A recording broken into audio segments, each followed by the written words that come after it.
Today on Relative Justice. This trip is where everything went wrong for the two of you. Boom. Right. It's like hard for me to even look at his face, to be real. And like, Because I'm like out a lot of money. My car is wrecked. Like it looks horrible, you know? none of that is my fault. She's like beeping at people. She's yelling out the window. He's a radical environmentalist who keyed up my car or got somebody else to do it.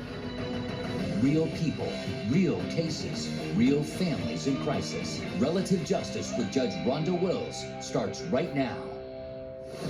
David Dranoff, you are here suing your cousin for $400 for what you say is an unpaid loan. Yes, Your Honor. Emma Branson, you say that you don't owe David anything, and as a matter of fact, you filed a countersuit against him for $3,208 for damage to your car that you say David is responsible for. Yes, Judge Rhonda. So, first of all, David, tell me how you and Emma are cousins. Right. So our moms are actually cousins. So we're second cousins. We would see each other for holidays and other things like that, and you know every once in a while just for family get-togethers and things. And we really have always gotten along pretty well. I understand from what you filed with the court that Emma is not only your cousin, she's also your god sister. Right. Yeah, because our parents are close, even though they're cousins, and it just kind of made sense. So Emma, before all this happened, what was your relationship like with David? David and I were thick as thieves. We were, cool cats. We were, two peas in a pod, you could say. We really connected, so we would keep in touch online over the years and always try to figure out some way that we could make a trip work because we live on opposite sides of the country. And so since I was going back to visit my family, I figured this is a perfect time to see my godbrother. Okay, so this trip is where everything went wrong for the two of you. Boom. Right. So since this trip, Emma, is it fair to say your relationship has not been the same with David? I haven't talked to him. Right. It's like... The only thing I've talked to him about is the case, because I'm like out a lot of money. My car is wrecked. Like, it looks horrible, And none of that is my fault. It's, like, hard for me to even look at his face, to be real. And, like, it's kind of messed up that she said that. I was just thinking, it's like, I don't really have any animosity right now. It's, like, nice to hear her and, like, okay, be close. So, David, you don't have any animosity, but you are suing her. So right. There's some kind of animosity there. Yeah, times are hard. It's like, it wasn't... Times are harder when your car is keyed up. So I'd like to talk about what happened that day, because that day clearly completely destroyed what was a brother-sister relationship before that day. Right. So David, Emma came to visit you, and I understand it was your idea that the two of you go to a flea market. Right. And why did you want to take Emma to a flea market? Emma goes to flea markets. Her and her boyfriend find a lot of stuff like free stuff that they upcycle and different things, and what's upcycling? Like they find something kind of shabby or like broken or whatever, and they'll fix it. Kind of shabby chic. Yeah, and they'll fix it or paint it or something cool. And I thought it would be like a great place to get something kind of different than what she sees in Arizona, because there's a lot of different things that she just couldn't find over there. So Emma, you understand you go to flea markets. Yeah. What would you typically go to flea markets for? Is it furniture, clothing? What were you going for? It's whatever piques my interest. Generally, I do furniture. I'll find it. If it needs repair, I'll fix it. I'll paint it some cool color, and people usually go for it.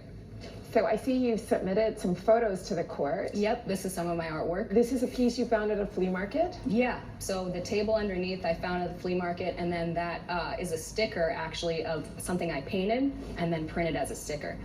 And how much did you pay for that table at a flea market? Like $10, and ended up selling it for $80. So those are the profit margins I deal with. For example, these two lamps, I got the two of them for $75. I sold the big one for $150 and the small one for $100. Wow. So you basically got these lamps. They were antique lamps that you found at a flea market, and then you painted them and you resold them. Yep. Is that what you do professionally? Yep, that's how I make a living. I also noticed you brought a painting with you. Tell me about this. So yeah, this is actually a photograph of a painting I did on like a vintage chalkware piece. So it's another something that I would find at a flea market, like a small head bust, and get it for $5, paint it really cool, and then sell it for $100. Wow. So you basically got this bust at a flea market for $5. Yep. Then you painted it, and it's absolutely stunning. You did great work. Thank you. And then you resold it for over $100. Yes. So, needless to say, I take it coming to New York, you were interested in going to a flea market. Yeah. So, David, I see you brought a photograph with you. Tell me about this. Yeah, so I actually, this is a bag that I made recently. I'm a craftsman, and here's a picture of me and Emma at that flea market. Yeah, you can see how fake my smile is. It looks like, it looks like you were having a good time, David. Tell me about the photograph you brought with you. Yeah, so this is a tote bag that I made recently. I'm also an artist. I made like the whole outfit that I'm wearing, like the jeans, the jacket, this phone case, my wallet, the little card case. And yeah, so I try really hard to source everything from countries that have strict environmental and ethical and labor laws and things like that, so that I can feel good about the product that I'm making and be able to give my clients. So do you ever find any of your fabrics at the flea market or anything like that? Yeah. So that's why you go to flea markets a lot too. Right, and I look for just trinkets and things, because every once in a while you find like a big box of beads, and then you find something in it that they're selling for $1, and then it's like, well, this is actually like something from 150 years ago that someone made on a boat that I could sell for $200. So going to the flea market is kind of like thrifting for you. Right. Right. So exactly. You're really into thrifting and going to flea markets, and it's inspirational. I mean, it's just nice it's like almost going to a museum. Some of these people, they are all in the tri-state area. And they were charging museum prices, and that was my issue. Well, you can't really buy anything from a museum. So David, like, this day, you decided on the flea market, and you tell Emma, okay, we're gonna go to this flea market, you're gonna love it. Right. Tell me how you guys got to the flea market, because that even seems to be a point of contention between the two of you. Right. So I live a 10-minute walk from the subway, and the subway takes me to a 5-minute walk to the flea market. I thought it just made perfect sense. I try to do everything for the most part just with the situation that I understand. So you're a guy that likes to take public transportation. Right. He's a radical environmentalist who keyed up my car or got somebody else to do it. Up next, did you have any sort of an altercation with anybody? Did you have words with anyone? Were you fighting with anybody over the parking space? His head, yes, and I don't know why. I didn't fight with anyone. She was like beeping at people. She was yelling out the window. So you thought she was exhibiting a little bit of road rage? The taxis don't even act like that.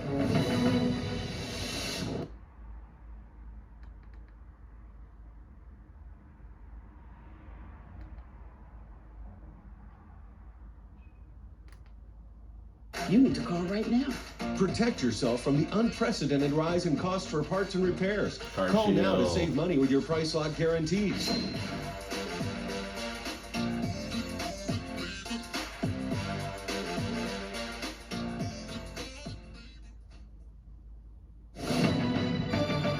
This trip is where everything went wrong for the two of you. Boom. Right. My car is wrecked. Like, it looks horrible, you know? And none of that is my fault. It's like hard for me to even look at his face, to be real. Okay, so you like to take public transportation because you want to save the environment. I mean, I like to ride my bike or it's just easier. Okay, but Emma, you guys did not take the subway. Instead, you drove your car. Explain to me why you drove your car when David wanted to take the subway. Multiple reasons. It's because Emma's always right. Might be that, but I think it's more so the fact that I deal in furniture, larger objects. If I found something that I wanted to flip, I'm not schlepping that back on the subway with me. Okay, so you decided to drive. Yeah, and he could have taken the subway himself if he was so, adamantly against it. So you decide, Emma, you're gonna drive. You guys all got in Emma's car and you drove there. Right. And Emma, where did you park? I parked maybe like a street away, like a block and a half up.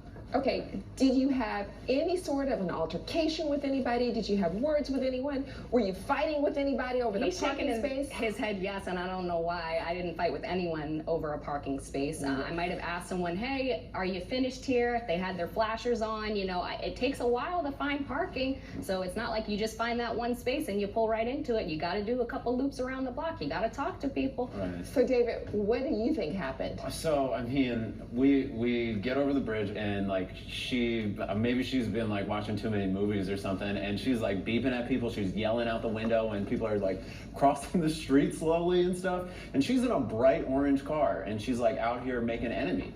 So you thought she was exhibiting a little bit of road rage when she was parking? I would say so. You know, like the taxis don't even act like that. Okay, so she was beeping her horn at people, driving a bright orange car, looking for her parking space. Right. Emma finally parked after apparently bogarting some people out of the way. She got her a parking space, and then you guys went into the flea market. Right.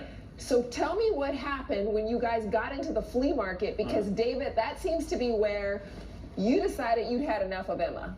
I mean, honestly, like it's not that I had enough, it's just that, I mean, we kind of went our separate ways in the flea market. She was with her boyfriend, and then I was looking around like kind of at my own pace that I usually do, because I know Emma's big into flea market, so I just thought that she would kind of be on her own schedule also, because it's like, if I'm maybe looking in this one box or something, or like I like this one vendor, then she's looking at something else. I'm not going to tell her that she has to like hold my hand while I'm looking through all this So stuff. when Emma went, did she have money with her?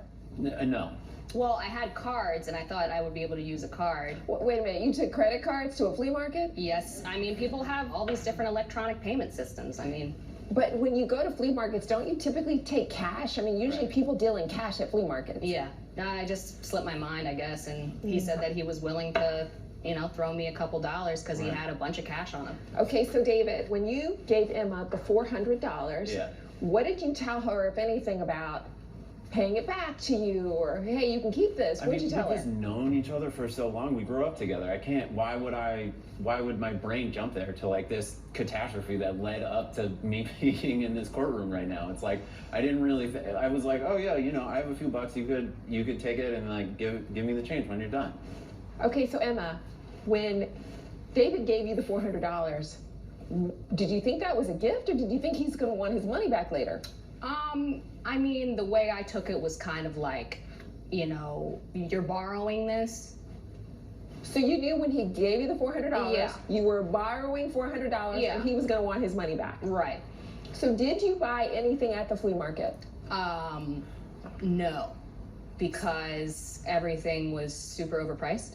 So, The flea market was a total bust for you. yes. At the end of the day, you Right. still had David's $400 on you. Right. So you guys got ready to leave the flea market because it was a bust for you. Yep. Right. Everything was overpriced. And I pretended, I didn't say this was trash, you know, or anything like that. I pretended everything was hunky-dory when it wasn't, until I got back to my car. What happened when you got back to your car? Well, first of all, he's like smirking and kind of giggling as we're approaching my car, like he knew something was up. And as we get to it, I look, and it's all keyed up on the sides, on the doors, in the back. I see So, here, it looks like somebody didn't like your orange car. Yeah, guess. So you came out and your car was all keyed up. Yeah. And he's laughing, he's, you know, pretending, like holding back a smile on his I told you so. Up next, You believe David was responsible for your car being keyed. Definitely. I feel like somebody who she almost ran over, or like was telling to get out of the street, remembered what her car looked like, followed her a couple blocks, and then waited for her to leave.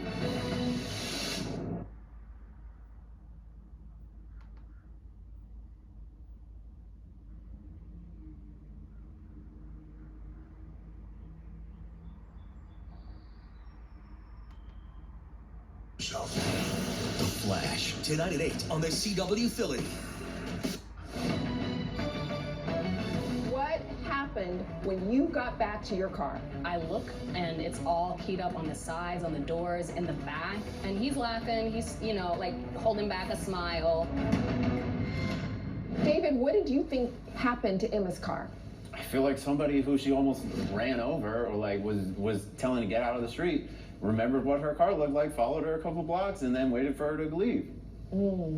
So do you know who it might have been that might have done Why this? would I have done? No.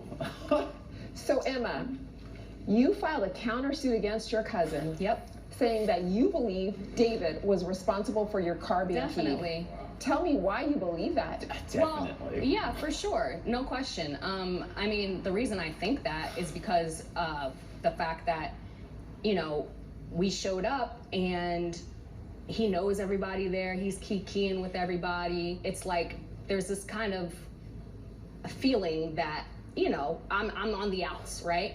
And then so I'm trying to purchase things, trying to buy things, everything's out of my price range, you know, or I'm just like not willing to spend that much. And I feel like some of his cronies got upset by that. Maybe they were expecting to get some of the money that you lent. Like I'm Okay, the mayor or something. okay, so David, did you Mayor of the flea tell market. Emma? Did you tell Emma at this point, or at any point, that you wanted your $400 back? Honestly, I just wasn't even thinking about it. She was just so mad about the car, and then she just kind of like peeled off from there. She was just like, get yourself back to your place. Like we were planning on going to another flea market the next So day. she didn't Yeah, even but drive you after home? that one, that was the stamp on the envelope. Right, for me. but I was planning on bringing her to a flea market, kind of get that high-low perspective where it's like, yeah, Well, this, I think she'd hit her low already at this point.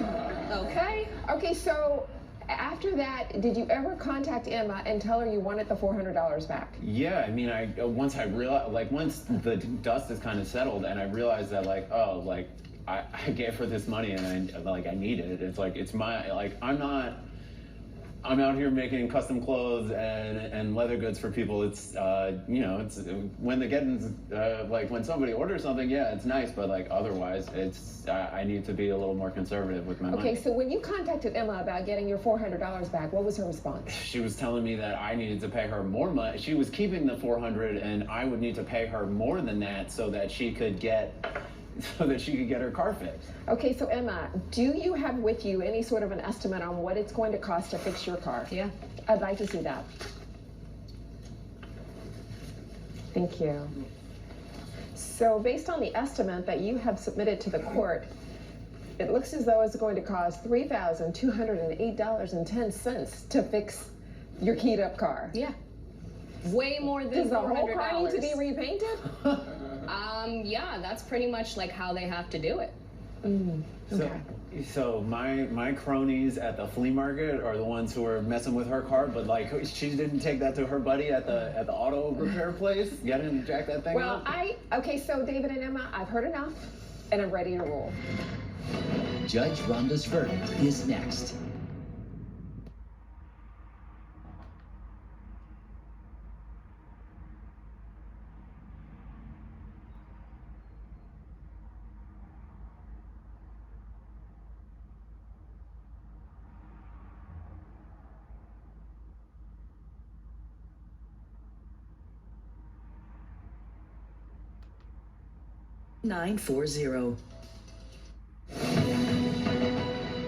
Okay, so Emma, clearly this was the day at the flea market that did not go well for you. It sounds like it wasn't your kind of a place anyway, but I do think that when you're driving there and you're looking for a parking space and you're driving a bright orange car, you might want to be careful about being a really aggressive driver, because I don't think David had anything to do with somebody keying your car. I think there's somebody that you were racing past to get the parking space. I think there was some sort of an argument over this parking space, and I think you, being the strong woman, got the parking space, and they waited until you went in and they keyed up your car. So I think somebody there keyed up your car. I don't think David had anything to do with it. Now, as far as the $400, David, it's really clear to me that when you gave the $400 to Emma, it was because she didn't have cash with her. Now, I don't know why somebody that goes to flea markets all the time would not have cash with them. But Emma, I think when he gave you the $400, you understood that David needed his money back. David strikes me as somebody that is an environmentalist. He takes public transportation. I don't think he's living the high life. I think that he is really into a pretty frugal lifestyle. Right. And he's just a guy that wants to go to flea markets, make his leather goods, his clothing, and sort of live a really chill life. But I think to David, $400 was a lot of money, and he wanted his money back. Right. I think that you probably planned to pay him back, but then you got super angry when your car got keyed, and you felt like, you know what, I didn't want to be here in the first place. David brought me here, so I'm not paying him anything back. However, he's not responsible for your car being keyed, so your counterclaim is going to be dismissed. But I do believe that there was an oral agreement for you to pay David back his money, so you're going to have to pay David back his $400, and I hope you guys have better luck thrifting and flea marketing in the future. Judgment in favor of the plaintiff in the amount of $400. That's my ruling. Thank you, Judge.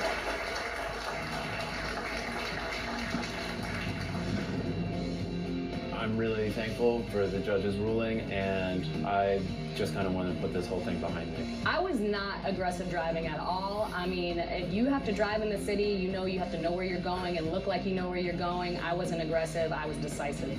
I don't have any problem with that. Yeah, I guess.